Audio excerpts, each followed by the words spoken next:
Semana passada eu já contei para vocês de onde surgiu a ideia dessa série, né? Isso tudo veio de um bate-papo lá na casa do Douglas com a Magali, né? Com a Magali. Você conhece, já foi na casa do Douglas, deve conhecer a Magali, né? Ela praticamente é quem manda lá na casa, né? E a gente conversando, tá? Uma mesinha, comendo pão com mortadela, você me lembra bem, pão com mortadela e Coca-Cola. A gente estava falando sobre a política, sobre a situação do Brasil, e a Magali me assustou. Ela disse: pastor, tem jeito.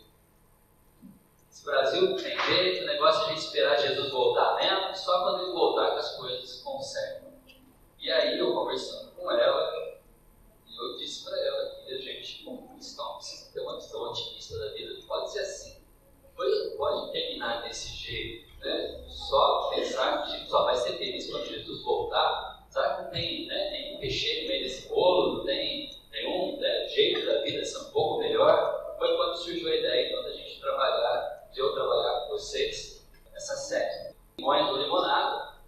Porque, de fato, às vezes a gente tem essa impressão que a vida só dá limões mesmo. E o que a gente faz com eles, no fim das contas? É preciso ter um olhar a partir daquilo que Cristo nos ensina. A gente precisa aprender a olhar para o mundo a partir da palavra de Deus. A gente precisa aprender a perguntar para Deus e conversar com Ele a respeito das coisas que acontecem no mundo, antes de simplesmente já ir considerando tudo um fim em si mesmo. Esse é o desafio. Antes da gente já pensar o pior das coisas, vamos parar e falar com Deus. Vamos parar e conversar com o autor da história. Antes da gente achar que está tudo acabado, vamos falar com o autor da vida.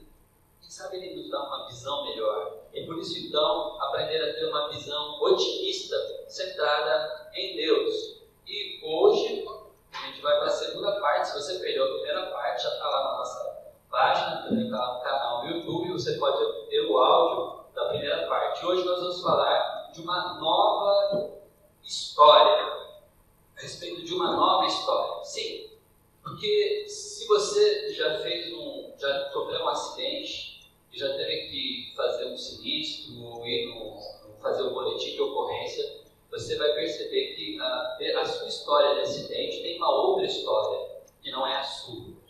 Você tem uma visão do acidente, você estava dentro do carro, você estava olhando a pessoa que não parou no sinal e chocou com o seu carro. Mas a pessoa que estava dirigindo aquele carro, ela tem uma outra visão. Ela disse que o sinal estava passando do verde para o amarelo e você que se adiantou. A pessoa que estava olhando a rua, ela teve uma outra ideia ainda. Ela viu os dois, um apressado demais e o outro sem querer parar o carro e quando aconteceu o acidente. Você tem várias visões da mesma história. Às vezes contamos a mesma história, mas sob óticas e perspectivas diferentes. A história que nós vamos ler de Lucas 24, 13 a 35, essa narrativa, ela mostra pessoas que conseguem e enxergam a história de um jeito. Nós vamos perceber que um caminhante que chega perto deles, começa a contar a história do jeito que ela é de fato. Ele tinha uma visão celestial, ele tinha uma visão perfeita para contar toda a história. O texto diz assim: naquele mesmo dia, que dia? Como eu disse, na liturgia, Lucas 24 nos fala sobre a ressurreição de Jesus. Nós temos no relato de Lucas que naquele dia as mulheres já tinham ido lá no sepulcro, não tinham encontrado ele, viram os homens brancos, falaram para elas, ele não está aqui. Então elas voltam, falam para os discípulos ficam um pouco assustados com aquilo, aí Pedro e João correm lá para ver. Em outro relato, a gente tem então uma outra personagem que encontra o próprio Jesus, que é Maria Madalena. Outro relato de outro evangelho. Nesse momento, Maria Madalena encontra Jesus, Jesus conversa com ela, inclusive. E aí nós temos esses dois voltando. Então é nesse mesmo dia, no dia que o nosso Senhor Jesus Cristo ressuscitou, dois deles estavam indo para um povoado chamado Emaús, que fica a 11 quilômetros de Jerusalém. No caminho para Emaús,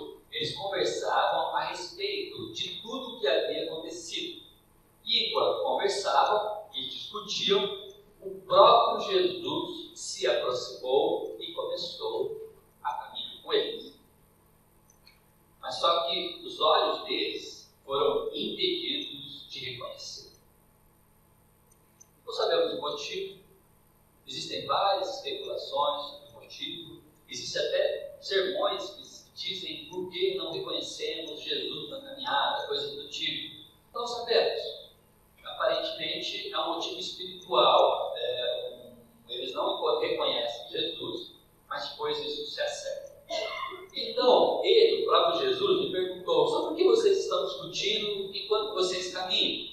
Eles pararam com rostos entristecidos, porque foi um dia triste, e um deles, então, chamado Cleopas, perguntou: você é o único visitante em Jerusalém que não atualizou a sua página no Facebook hoje? Que não deu uma olhada no Hora 1, que não sabe das notícias, não lê jornal? Como você não sabe das coisas que aconteceram nesses dias? E aí Jesus ele tinha um bom humor, eu creio, eu tenho certeza que quando eu chegar no céu, encontrar Jesus e poder conversar com ele assim, frente a frente, eu vou encontrar uma pessoa bem humorada. E ele usa de bom humor sempre. Isso aqui é por ironia. Que coisas! Que coisas! Como Jesus não sabe de coisas, ele mesmo ressuscitou, ele sabe de coisas, ele sabe o que aconteceu. Aliás, ele tem uma noção exata do que aconteceu. Que coisas? Perguntou Jesus. O que aconteceu hoje com Jesus de Nazaré? Responderam eles. Imagina Jesus ouvindo eles falando dele, né? O que aconteceu com Jesus de Nazaré? Jesus, sei, Jesus de Nazaré. Jesus, o Nazareno, aquele que é carpinteiro, esse? É ele mesmo, Jesus de Nazaré, responderam eles. Ele era um profeta, poderoso em palavras e em obras diante de Deus e de todo o povo. Os chefes dos sacerdotes e as nossas autoridades o entregaram para ser condenado à morte e o crucificaram. Nós esperávamos que era ele que ia trazer a redenção a Israel. E hoje é o terceiro dia desde que tudo isso aconteceu. Algumas das mulheres entre nós nos deram um susto hoje. Elas foram de manhã bem cedo ao sepulcro e não acharam o corpo dele. Voltaram e nos contaram que tinham tido uma visão de anjos que disseram que ele estava vivo. Alguns dos nossos companheiros foram no sepulcro e encontraram tudo exatamente como as mulheres tinham dito, mas não o viram. E ele lhes disse, daí o próprio Jesus agora falando com eles: como vocês custam a entender e como demoram a crer em tudo o que os profetas falaram. Não devia o Cristo sofrer essas coisas para entrar em sua glória? E começando então por Moisés e todos os profetas, explicou-lhes o que constava a respeito dele em todas as Escrituras. Ao se aproximarem do povoado para o qual estavam indo, Jesus de novo, com o seu bom humor, Jesus fazendo com que ir diante. Jesus, pessoal, foi bom conversar, estou indo, eu vou para lá, vocês ficam aqui, eu vou para lá. Aí então eles falam assim: fica. Eles insistiram muito: fique conosco, pois a noite já vem, o dia já está quase findando. Então ele entrou para ficar com eles. Quando estava à mesa com eles, tomou o pão e deu graça, partiu e deu a eles. Então os olhos deles foram abertos e o reconheceram. Jesus virou mais uma vez e ele desapareceu. Enquanto eles não enxergavam que era Jesus, Jesus estava com eles. Quando eles enxergam que é Jesus, Jesus desaparece da frente deles. E perguntaram-se um ao outro: não estavam ardendo os nossos corações dentro de nós, enquanto ele nos falava no caminho e nos expunha as Escrituras? Então eles levantaram-se e foram imediatamente para Jerusalém. Ali encontraram os 11 e os que estavam com eles reunidos, que diziam: é verdade, o Senhor ressuscitou e apareceu a Simão. Então os dois contaram o que tinha acontecido no caminho e como Jesus fora reconhecido por eles enquanto partiu o pão. Como eu disse, histórias possuem várias versões. E o complicado é você lidar com uma história que tem uma versão que você não gosta. Uma história que não combina com o que você tinha planejado. Uma história que não tem nada a ver com aquilo que você esperava. E é justamente isso que está acontecendo. Esses dois discípulos de Jesus, eles já tinham gastado um bom tempo, tinham investido um bom tempo na caminhada deles com Jesus. Talvez, um certo dia, eles estavam lá em Emaús e ouviram falar do profeta de Nazaré. Ali, conversando com seus conterrâneos, fala para o outro, eu acho que esse é de fato o Messias. E aí o outro fala, mas será que é ele mesmo? Não é, você já ouviu falar dos sinais, dos prodígios, das coisas que têm acontecido? Aí ele fala, eu já ouvi falar, mas isso é verdade? Eu conheço, o primo de uma amiga minha, estava lá em Jerusalém, disse que viu. Tem um outro que eu conheço que estava no casamento e disse que a água virou vinho mesmo, e era o melhor vinho da festa. E eu quero ir lá, eu acho que eu vou segui-lo. E aí eles começam a arrumar as coisas para ir atrás de Jesus. Porque eles têm uma expectativa no seu coração, eles têm uma forma de entender o desfecho disso tudo que eles queriam e eles desejavam, e eles fazem isso. Arrumando as malas, as trouxas, antes de pegar a estrada, o pessoal de Emaús faz uma festinha para se despedir dos seus amigos, que iam empreendar uma viagem, e iam seguir o profeta de Nazaré. E talvez um ou outro, não é loucura não, não abandonar tudo aqui, você já tem casa, profissão, a vida aqui em Emaús é tão boa, vocês vão atrás do profeta de Nazaré mesmo? Não, a gente vai, ele é um profeta, ele é poderoso em palavras, em obras, ele é o Messias, a gente vai, porque ele vai libertar Israel do seu jugo. Ele vai tirar os romanos da jogada. Ele vai consertar aquele tempo, arrumar as coisas. A gente vai lá. Você vê, quando a gente voltar aqui, a gente vai voltar vitorioso. Você vai perceber. E eles vão. E na perspectiva deles, a forma como eles veem a história, está tudo errado. E aí, qual é uma das reações que a gente tem? Quando tudo acontece do jeito que a gente não quer? Murmuração.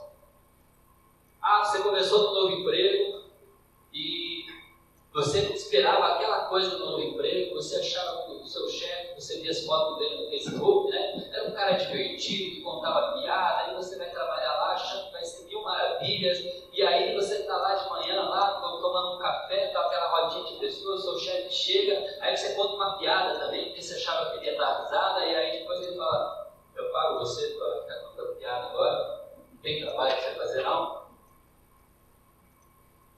Não era o que você esperava. Deu tudo errado. E aí, como você faz? A primeira coisa que a gente faz, em geral, uma das coisas que a gente faz é murmurar, é reclamar. Esses dois voltavam para Emaús de que jeito? De que jeito? Conversando sobre as coisas. No caminho, conversavam a respeito de tudo que tinha acontecido. Conversavam e discutiam.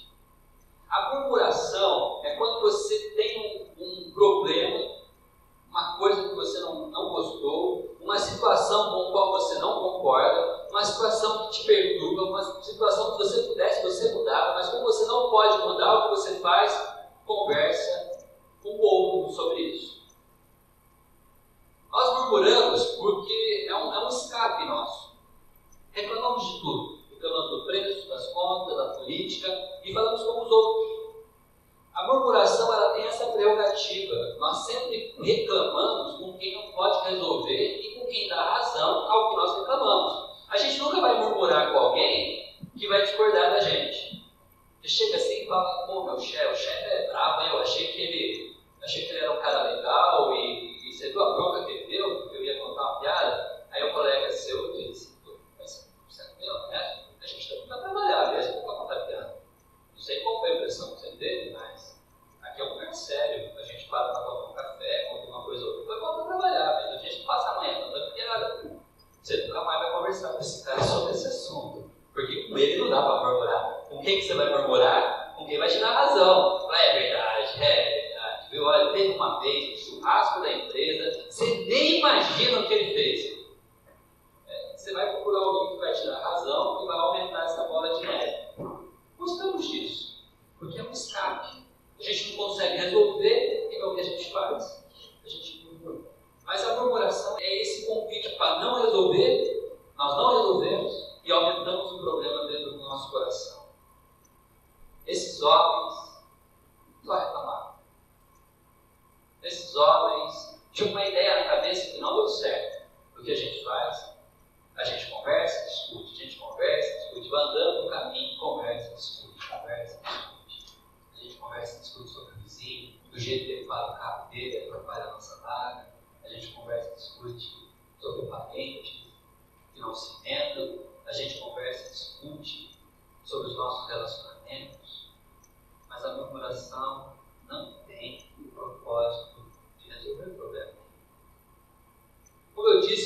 24 conta a história da ressurreição de Jesus Cristo. E esses homens têm uma visão distorcida da história. A história fala algo melhor. E é o próprio Cristo quem aparece na história para começar a mudar a situação. Jesus Cristo nos convida a sair de um estado letárgico, de um estado pausado, de um estado de inércia, de um estado de não produzir, não resolver nada, para uma novidade. Se murmuração é quando eu converso com as pessoas sobre aquilo com o qual eu não concordo, sem resolver o problema, Jesus Cristo dá uma opção, que é a oração. A oração, ela tem quase o mesmo princípio da murmuração. Verdade, elas são bem parecidas. Nos dois casos, algo está no meu coração que me incomoda. Só que no primeiro caso, eu converso com os outros, só vão aumentar o problema. No segundo caso, eu converso com o próprio Deus. Veja só o que Lucas relata para a gente. O próprio Jesus se aproximou e começou a caminhar com eles. E o próprio Cristo pergunta: sobre o que vocês estão discutindo enquanto caminham? Meu querido irmão, minha querida irmã, pensa numa coisa. Quando você está passando por situações em que você não concorda, a sua visão da história faz você ficar com raiva, faz você ficar bravo, faz você achar que está tudo errado, faz você achar que tinha que acontecer alguma coisa. A pergunta de Deus é: o que é que acontece no seu coração? O que é que você conversa enquanto caminha? O que é que está acontecendo? Conta para mim! Conta para Deus. É só que a gente é muito polido para contar para Deus. A gente tem, assim, lá no nosso coraçãozinho, pecador, inocente às vezes, na forma de falar, a gente queria mandar o nosso chefe para o inferno. Mas aí quando a gente vai conversar com Deus, a gente não consegue dizer essas coisas. Porque é Deus, eu não posso falar essas coisas para Deus. Aí então para Deus, a gente dá uma maquiada e a gente diz assim para Deus: Deus, o Senhor possa mudar o coração do meu chefe. A gente não, gente, está bonitinho, né? Quando Deus, na verdade, está esperando você contar para Ele as coisas que você diz, quando você está pelo caminho. Talvez esse seja um dos motivos pelo qual esses homens não reconheciam Jesus. Porque se fosse Jesus, eles iam falar de um jeito diferente. E não iam narrar para Jesus o que estava no seu coração. Mas como era um viajante até então, alguém estranho, eles abrem o coração e contam tudo. E às vezes a gente precisa saber que Deus está esperando a gente abrir o coração e contar tudo. Do jeito que a gente contaria para qualquer um. Do jeito que a gente sente. Do jeito que a coisa está lá dentro do seu coração. Está com raiva? Fala com raiva para Deus. Está querendo mandar o chefe para o inferno? Fala para Deus: Deus, eu queria mandar para o inferno. Ainda bem que é o Senhor que decide essas coisas, não sou eu. Se fosse eu mandava, mas é o Senhor, não, o Senhor vai saber o que fazer. Está com Deus. Por quê? Falar com Deus é sempre a última opção. A gente fala um com o outro para ver se acha uma solução, mas nunca dá certo. E a gente vai protelando, vai demorando, e passa o dia, e já passou meio-dia, ninguém viu o corpo de Jesus ainda, Jesus não está lá, mas passou o dia, esses homens reclamam, volta para casa, reclama, e um para o outro para conversar com Deus. A ressurreição é um convite para você sair da história da comunicação e conhecer uma nova história, onde você fala com Deus, aonde a solução acontece, aonde Deus, onde Ele mora no nosso coração. Há momentos em que Ele simplesmente nos dá a resposta, há momentos em que Ele faz com que nosso coração se aqueça, momento em que Ele faz a gente perceber soluções, momento em que Ele faz a gente compreender a história. E para você perceber que isso é verdade mesmo, basta você abrir o livro de Salmos, ler Salmos de Lamento. O que são salmos de lamentos? São salmistas que tinham motivos para murmurar, mas resolveu levar as suas questões diretamente a Deus. E eles rasgam o coração de Deus. Senhor, até quando? Até quando, Senhor? Até quando o Senhor vai parar e vai ficar me ignorando?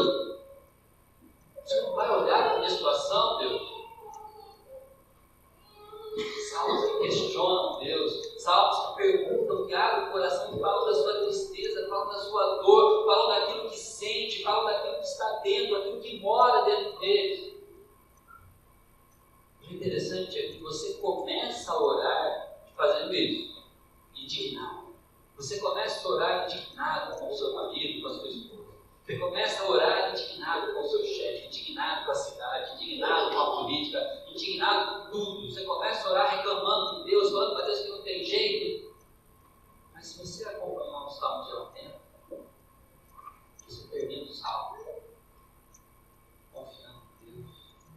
Você termina o Salmo dizendo quanto Ele é santo, quanto Ele é maravilhoso, quanto Ele é bondoso. E a maioria dos salmos de Lamento, termina com uma palavra de em Ti eu confio, em Ti eu ponho a minha esperança. O convite da murmuração para o coração é reclamar, reclamando da história. Mas ainda, a história de Emaús, esses discípulos também mostram e revelam uma decepção. A grande pergunta é: um minuto ali na cruz, esses homens ficaram ali olhando. Um cutucava o outro e falava: é agora que vai vir uma espada do céu de fogo, tá? Vai cair na mão dele, ele vai se soltar desses pregos e dessa cruz, vai degolar os soldados romanos, vai acabar com a história deles e vai começar um novo reinado. Espera que já vai, 11h30 agora, antes da meio-dia acontece. Eu não sei se você gosta de filmes de vingança, né? São filmes policiais, alguns são policiais, outros são mais histórias épicas assim, mas onde você tem um cara que é muito malvado, que faz de tudo que é ruim, ele rouba, ele mata, ele violenta pessoas, ele é terrível. E aí, quando chega no final da história, eu não sei se você é assim, tá? Eu vou confessar o meu coração pecador aqui agora. Eu fico esperando a hora desse cara morrer. E eu fico torcendo para ele. Quando ele morre com um tiro na cabeça, eu fico triste. Porque eu estava esperando assim que fosse uma morte mais morrida, mas né, eu queria ver arrancar um braço, eu queria ver espirrar sangue, eu queria ver ele sofrer. Quando morre de repente, eu queria ver sofrer. Eu não sei se você é, eu sou assim, eu vibro. A Patrícia, às vezes ela dorme, porque ela dorme em todo filme que a gente assiste, né? A média dela é 15 minutos de filme, ela dorme. É verdade, gente. Eu fui assistir Guerra Infinita, ela dormiu, assistindo Marvel's Guerra Infinita. Ela acordava no meio do filme e falava: esse é o Frodo? E aí eu assusto ela, porque de repente quando o cara morre daquele jeito, assim, ela acorda, assim, ela mata de susto, assim. Eu vibro, eu fico esperando. E eu acho que esses dois eram mais parecidos comigo. Porque depois de Jesus sofrer tudo que ele sofreu na mão desses caras, na hora que Jesus se vingar, rapaz, eles vão pedir para morrer. Eles vão falar: Jesus, tem misericórdia, me mata de uma vez, não faz eu sofrer. Mas eles vão sofrer, porque ele é um profeta poderoso em obras, poderoso em palavras. Ele vai salvar Israel dessa situação. Ele vai vingar a nossa nação. Nós vamos erguer a bandeira israelense e vamos entrar na Copa do Mundo e vamos ser mais que tetracampeão. 7-1 vai ser fichinha para a gente. E a verdade é que eles queriam um vingador. E Jesus disse: Pai, eles não sabem o que fazem. Eles queriam Jesus com uma espada flamejante para cortar o pescoço de todo mundo. E Jesus disse: a ti entrego meu espírito. Morreu. Meu querido, quando aquilo que Jesus está dentro da sua perspectiva, daquilo que ele tem que ser para você, eu tenho uma notícia muito triste para você. Ele morre de verdade. A maior parte das pessoas que deixam de seguir a Jesus, que deixam de seguir a Deus, que abandonam uma igreja, que abandonam a caminhada cristã, é porque se decepcionam com aquilo que Deus nunca prometeu que queria fazer.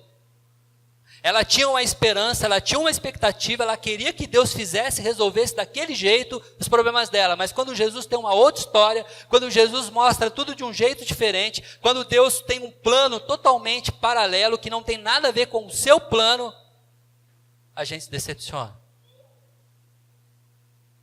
Abandona a caminhada e volta para casa. Aonde começa a murmuração? Na decepção. Nos murmuramos porque nos decepcionamos. E então, eu posso lembrar aqui com vocês a música, né, do Estênio Marcos, Tapeceiro. O Tapeceiro conta a história de alguém que observa o trabalho do tapeceiro, construindo um tapete, confeccionando, tecendo um tapete. E essa pessoa que observa questiona o tapeceiro. Isso está errado. Olha esses fios expostos, olha esses nós inacabados, isso está errado. Senhor tapeceiro, tem certeza que o senhor sabe o que está fazendo? E o tapeceiro, calma, eu sou o tapeceiro, eu faço o tapete. E ele continua tecendo. E quem observa continua questionando, mas seu tapeceiro, essas bordas não parecem corretas, essas cores não estão corretas, tem alguma coisa errada com esse tapete, acho que não vou gostar dele.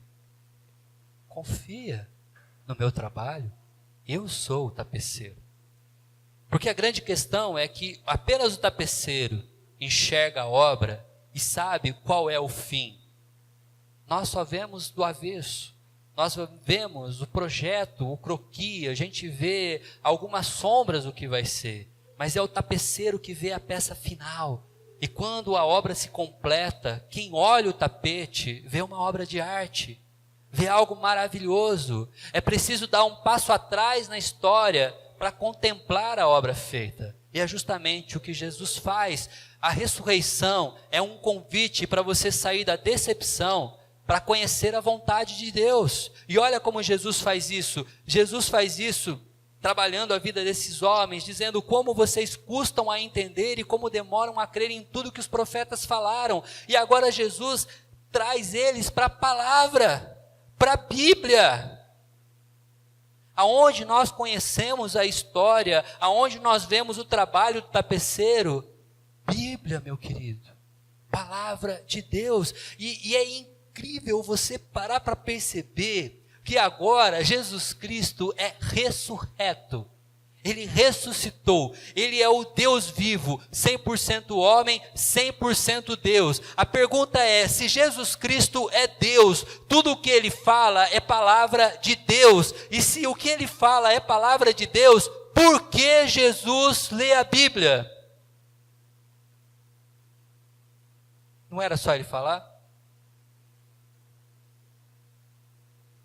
Não era só ele dizer? Ele é Deus. O que Jesus diz, nós teólogos chamamos de ipsissima vox. Olha que nome bonito. Uma voz sagrada, uma voz soberana. A voz que quando o mundo era sem forma e vazio, ecoou por todo o horizonte, colocando ordem no caos. Faça-se a luz. Quando a palavra de Deus é emitida, conserta o que está desconcertado. Jesus poderia simplesmente dizer, mas Jesus quer dar um passo atrás na história, para mostrar as tramas do tapete estavam sendo confeccionadas, e vocês não entenderam a obra. Vamos ler os profetas, que vocês vão perceber. E começando por Moisés e todos os profetas, explicou-lhes o que constava a respeito dele em todas as escrituras. E aí a gente tem um relato deles, olha o que a palavra de Deus faz conosco. Lá no versículo 32, um pouquinho mais à frente, perguntavam um ao outro, não estava ardendo os nossos corações dentro de nós, enquanto ele nos falava no caminho e nos expunha as escrituras? Quantas histórias deram errado na sua vida? Você provavelmente não é a pessoa que você sonhou que seria aos 15 anos de idade. Sonhos foram interrompidos, propostas que você tinha para o seu futuro foram roubados, talvez, de alguma maneira. Expectativas que você tinha de você mesmo expectativas que você tinha da sua carreira, expectativas que você tinha da sua vida, não se concluíram da maneira que você imaginava. Tudo isso gera decepção. E a decepção, ela pode te levar para um murmúrio. Quando você não faz o que Jesus sugere. Dê um passo atrás. Volte para as Escrituras. Conheça a história desde o princípio. Conheça o autor do tapete, o tapeceiro. Conheça o Deus que conta as histórias e perceba a vontade deles. Você reclama e fica reclamando até hoje, porque quando você tinha seus 19 anos, você tinha prestado a Unicamp e por causa de 2 décimos você não entrou. E se você tivesse entrado, tudo teria sido diferente, você teria tido uma vida melhor, você ganharia mais hoje em dia. Mas você esquece que porque você não entrou na Unicamp e acabou fazendo, Unisal, foi lá na Unisal que você encontrou a sua esposa, foi lá na Unisal que você começou uma nova história, acabou se casando, foi lá que você teve um outro princípio, um outro começo. Olha a vontade de Deus se manifestando. Não dá para a gente olhar para as coisas que nos decepcionaram e ficar reclamando delas o resto da vida. Pare para olhar para a vontade de Deus e perceba que o que Deus fez na sua vida foi melhor. A trajetória que Ele te deu foi muito melhor. Para onde Ele está te levando, muito melhor. Isaac Smith, ele já faleceu há muito tempo, mas é um rapaz que quando descobriu que tinha câncer, fez um vídeo falando sobre vontade de Deus. E ele diz: isso que Deus me deu é o melhor para mim. Eu tenho desejo de vontade no meu coração, mas desde que eu comecei a cuidar de mim, pensando que a minha vida tinha um limite um pouco mais abreviado, eu me tornei um melhor pai e me tornei um melhor marido. Eu prefiro morrer sendo amigo dos meus filhos do que passar uma vida toda longa sem ter esse relacionamento que eu desenvolvi com eles. É uma questão de você perceber a outra história. A história que Deus conta é melhor. A nossa história, ela é carregada de mágoa e decepção, mas dê um passo atrás e perceba a vontade de Deus. A palavra de Deus aquece os nossos corações. Conheça suas histórias. Leia a Bíblia. Leia a Bíblia. Querido, deixa eu dizer uma coisa muito séria para você agora. Não se contente com as leituras que você faz aqui na liturgia. Não se contente com as leituras que você faz aqui no meio das mensagens. As leituras que você faz apenas no discipulado, quando e se você vai e participa dos discipulados. Você precisa abrir a Bíblia na sua casa. Você precisa ler a Bíblia com a sua esposa, com o seu marido. Você precisa ler a Bíblia com os seus filhos. Meu querido, Deus não vai cobrar da igreja porque seus filhos não aprenderam a Bíblia, vai cobrar de você. Se você não faz isso por amor a você, faça isso por amor aos seus filhos. Leia a Bíblia com eles. Ensina eles no caminho que eles devem andar. Isso é responsabilidade sua. Leia a Bíblia, conheça a história a partir da visão do tapeceiro. Mas ainda, a história desses homens revela uma descrença. Quando a gente não crê, a gente acaba se decepcionando. E de dar decepção, a gente passa para a murmuração.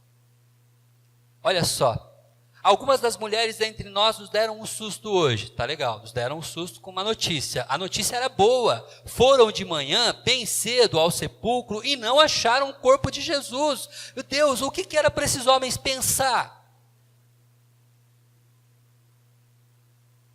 Eles já tinham testemunho, um anjo apareceu, falou, ele ressuscitou, mas não, eles acharam que tinham roubado o corpo. voltaram e nos contaram que tinham tido uma visão de anjos que disseram, ele está vivo. E aí alguns dos companheiros foram até lá, porque essas mulheres devem estar loucas, né? Não sei porque não acreditaram nas mulheres. Mulheres contaram, deram testemunhos. Não, vocês devem estar viajar na maionese, alguma coisa está errada, vocês não dormiram direito, vocês estão tendo ilusão. Vamos lá ver. Chegaram lá, a porta do túmulo arrebentada, o túmulo vazio, Jesus não está lá. E não viram. Não crê. Sem fé. Não crê. Não crê na ressurreição. Não crê que Deus pode fazer impossível. Não crê que Deus restaura e conserta histórias. Não crê que Deus nos dá novos recomeços. Não crê naquilo que nós pregamos semana passada. Tudo se faz novo a partir da ação do Evangelho. Se você não crê, o caminho é a decepção. Se você não crê, o caminho é se decepcionar com Deus. É preciso ter fé, mas a questão é como nós passamos a crer. Como nós vamos compreender, como nós vamos confiar. E é interessante que Jesus Cristo não tem dificuldade com isso, porque esses homens não criam que ele tinha ressuscitado, mas ele vai ao encontro deles. A história pós-ressurreição mostra que Jesus vai atrás de todo mundo que não creu nele, de todo mundo que falhou com ele. Jesus vai atrás de Pedro para conversar com ele, dizer: Pedro, tu me amas. Jesus vai atrás de Tomé, que disse: se eu não ver os furos dos cravos nas suas mãos, eu não vou crer. E Jesus chega para ele: Tomé, bota o dedo aqui. Você precisa tocar em mim para perceber que eu estou vivo? Por favor. Ele aparece no meio dos discípulos e diz: eu estou com fome, vamos fazer um lanchinho? Ele vai atrás de todas as pessoas, e é o que Cristo quis, o que Deus quis desde que nos criou no início da fundação dos tempos, é a comunhão. Ele nos convida para a comunhão, mesmo diante da nossa falta de fé, mesmo diante da nossa incredulidade. Ele está com aqueles homens. Quando ele estava à mesa com eles, ele tomou o pão, deu graça, partiu e deu a eles. Então os olhos deles foram abertos e eles reconheceram, e ele desapareceu da vista deles. Jesus vai ao encontro de todos que falham com ele. Jesus vai ao encontro de todos que têm um balanço na fé. Jesus vai ao encontro de todos, o que algumas vezes, e muitas vezes, abandonam a caminhada, porque acham que esse negócio não dá certo, porque seguir a Jesus foi roubada, porque esse negócio de sair de Emaús e ir atrás dele, olha, ó a cara que a gente está voltando para casa agora. Aquele vizinho que diz para mim, você não devia ir, tá lá, é o primeiro que vai me receber em casa quando eu chegar. De braço cruzado lá no portão, e aí, como que foi o seu projeto libertar Israel? Funcionou? E ele ia dizer: não, o nosso líder morreu. Mas só que o líder estava com eles, estava à mesa, partiu o pão e deu graças, e deu a eles. Meus amados irmãos, existem duas versões para uma história. Nessa história, a murmuração, a decepção e a descrença é o que marcam a situação das pessoas que querem resolver sozinhas as coisas. Deu tudo errado? Deixa comigo. Deixa que eu resolvo. Nada funcionou? Pode deixar, eu vou dar um jeito nisso aí. Pessoas que não gostam de depender de Deus, não gostam de ser dependentes, não gostam de dobrar a Ele. Mas a história da ressurreição nos faz enxergar de um outro jeito. Para a gente parar de murmurar e começar a falar com Deus. Ao invés de se decepcionar, conhecer a sua vontade.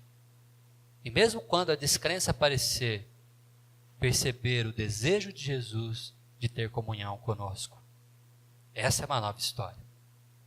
O texto termina dizendo que isso provoca em mim e você um desejo por missão. Porque eles levantaram-se, e é interessante que era noite. E disseram para Jesus, e usaram esse argumento: o dia está acabando, fica aqui em casa, não vai viajar à noite, viajar à noite não é legal. Mas eles fazem o caminho contrário, e provavelmente viajaram a madrugada toda, voltando agora para Jerusalém imediatamente, e ali encontraram os 11 que estavam com eles reunidos. Além da missão, o testemunho. Olha o que esses homens fazem. Então os dois contaram o que tinha acontecido no caminho e como Jesus fora reconhecido por eles quando partia o pão. Querido, uma nova história em Cristo, a partir da sua ótica, nos convida à missão e testemunho. Como a gente pode fazer isso? Eu quero refletir com você. O convite da comunhão não depende de você, é um convite de Cristo. Independente do murmúrio, da decepção ou da sua falta de fé. O que você acha de aceitar o convite? Hoje nós estamos a essa mesa para um tempo de comunhão. Hoje nós estamos a essa mesa e eu acho maravilhoso a forma como o João Calvino descreve. Ele fala que na presença do pão e do vinho está a presença mística de Jesus. Eu acho tão bonito esse nome. É a presença espiritual dele, alimento para as nossas almas, alimento para as nossas vidas. É o convite de Cristo, ele está servindo essa mesa para mim e para você. Talvez você esteja aí pensando: puxa, mas eu pisei na bola, meu Deus, eu estou em pecado, hoje eu briguei cedo com não sei quem, nossa, eu furei o sinal vermelho. Meu querido, é tempo de comunhão. Peça perdão a Deus pelas falhas que você tem, que são conscientes, e venha para a mesa cear, porque o convite é dele. Mas ainda, lembra da semana passada, aqueles nomes que eu sugeri para vocês? 3 nomes eu falei para você, que Deus podia colocar em seu coração, e eu tenho certeza que colocou. E se você não sabe do que eu estou falando, ouve o áudio da semana passada, para você entender. Aí depois você pode ouvir o áudio dessa aqui de novo, para você somar os dois, tá bom? O que acha do desafio de assumir a missão de testemunhar sobre essa nova história? Eu fiz questão de colocar com letra maiúscula, essa nova história para elas. A história da ressurreição. Talvez a história do que Deus fez na sua vida a partir da ótica de Deus agora. Que tal? Para você colocar em prática aquilo que nós refletimos. Porque nessa nova história, o tapeceiro termina uma obra maravilhosa. Hoje você pode olhar para a sua vida e agradecer a Deus pelo que Ele fez na sua história. Hoje você pode perceber a vontade dEle em cada contorno. Desde aquele tropicão no dedão, quando você era adolescente, até o vestibular que não tinha dado certo, ou aquele emprego que não foi o que você esperava, até mesmo a casa onde você acabou morando, que não era do jeito que você queria. A todas as coisas e todos os desfechos da sua história passam pela vontade de Deus na sua vida, provando e criando uma história muito melhor que você pode ter. Que Deus abençoe sua vida, amém?